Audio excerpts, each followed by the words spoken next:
Assalamualaikum warahmatullahi wabarakatuh dan salam sejahtera. Yang dihormati barisan para hakim yang arif lagi bijaksana, guru-guru serta rakan-rakan sekalian. Redup suasana terasa nyaman, camar petang terbang melayang.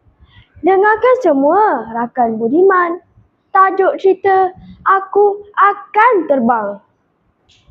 Hatinya kembang bagaikan bunga melur yang disapa titisan embun pagi. Bunga melur yang wangi dan mekar dengan kegembiraan yang tidak terhitung. Dia mengeling ke arah wang yang berlipat diselitkan di antara botol minyak rambutnya. Mesti meletakkannya ketika aku tidur, desis hati Syakir. Dia bersiul-siul perlahan dan membetulkan kolor baju sekolah putih dan bertali leher biru. Wang itu akan diserahkan kepada Cikgu Nasir sebagai bayaran tambang untuk ke Pulau Langkawi. Wang itu juga akan membantunya mencapai impian yang tersemat di dalam jiwa selama ini. Aku ingin terbang. Bisik hatinya lagi dan lawatan sambil belajar kali ini lebih istimewa kerana mereka akan menaiki kapal terbang dari Alor Setar ke Langkawi. Dia tidak putus-putus tersenyum, lalu melangkah ke arah tingkap yang berdaun dua. Dibukanya luas-luas dan dibiarkan angin bayu berpuput lembut menyapa dirinya.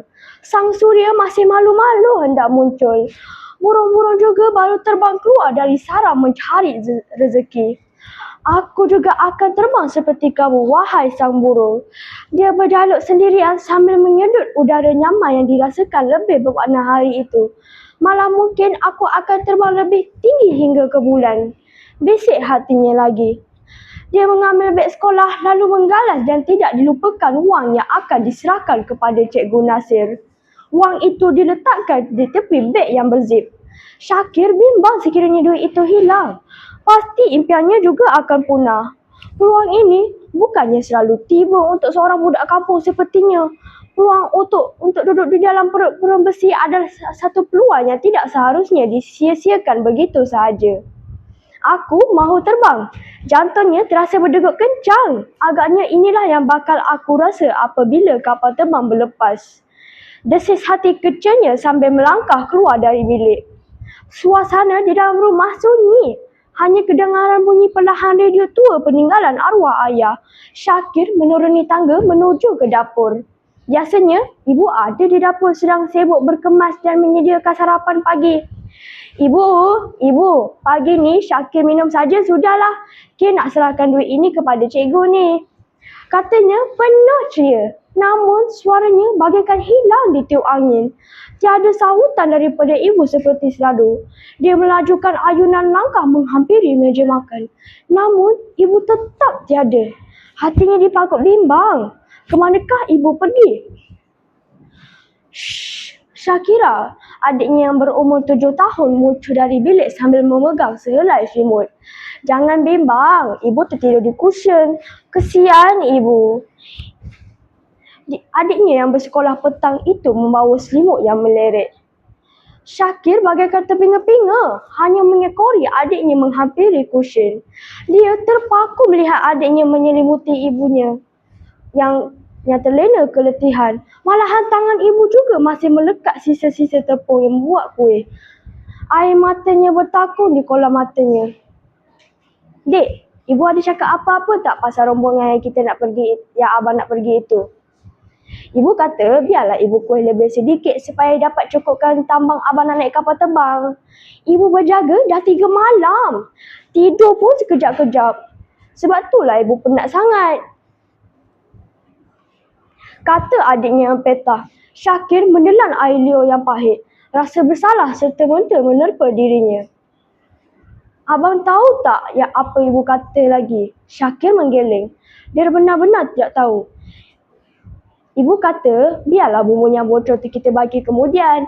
Ibu nak abang dapat terbang. Cukup. Syakir tidak sanggup mendengar lagi kata-kata adiknya itu. Air mata mengalir laju.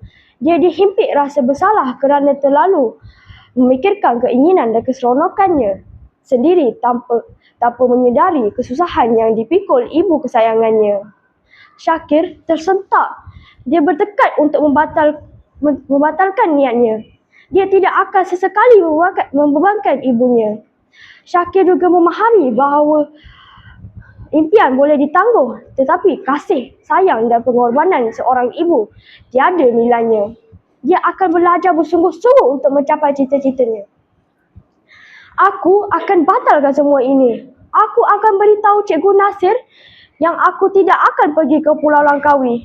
Namun, aku akan tetap terbang suatu hari nanti. Aku akan terbang bukan hanya sekali, tetapi setiap hari.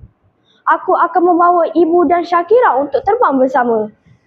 Aku akan mencapai cita-citaku untuk menjadi seorang juruterbang. Sesungguhnya, peristiwa ini akan menjadi pendorong utama untukku mencapai cita-cita. Jerit hatinya. Aku akan terbang. Kali ini Syakir benar-benar menjerit di awal pagi itu dengan kekuatan yang ada dan dengan linangan air mata. Kawan-kawan, demikianlah kisah Aku Akan Terbang. Di sebalik cerita ini, ada beberapa pengajaran untuk kita renungi bersama. Antaranya ialah, pertama, kita tidak boleh menyusahkan ibu bapa dengan meminta sesuatu yang di luar kemampuan mereka untuk menyediakannya. Kedua, kita tidak boleh bersikap mementingkan diri sendiri dan mestilah memahami keadaan ibu bapa. Sekian, terima kasih.